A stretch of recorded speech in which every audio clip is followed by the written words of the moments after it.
Hi friends, நம்ம இன்றைக்கி என்ன பார்க்க போகிறோம்னா ஜெல்லி தான் பார்க்க போகிறோம். ஜெல்லி எப்படி செய்யறதுன்னு பார்த்து நான் இந்த கஸ்டர்ட் மிக்ஸு ஜெல்லியை ஓப்பன் பண்ணுறேன். இது 80 கிராமு சரிங்களா. மேங்கோ ஃப்ளவர் வாங்கிக்கிறேன். உங்களுக்கு என்ன ஃப்ளவர் வேணுமோ அந்த ஃப்ளவர் நீங்கள் வாங்கிக்கோங்க. ஓப்பன்னா இது உள்ள என்ன ஃப்ளவர் வேணுமோ அந்த ஃப்ளவருக்கான கொஞ்சம் பவுடர் கொடுத்துருப்பாங்க, அது ஊற்றிக்கோங்க. அதுக்கப்புறமா இந்த ஆப்ஸில் பவுடர் கொடுத்துருப்பாங்க.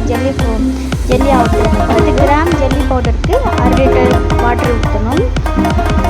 1/2 லிட்டர் பாட்டில் அப்படியே ஊற்றுறேன். தண்ணி அப்படியே அடுப்பில் வச்சு ஒரு 10 நிமிஷம் கொதிக்க விடுங்க.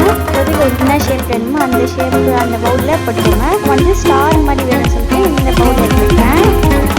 பவுலில் போட்டு ஒரு 10 நிமிஷம் விடுங்க, கட்டியாகட்டும். ஸோ பாருங்கள், ஜெல்லி ரெடி ஆகிடுச்சு.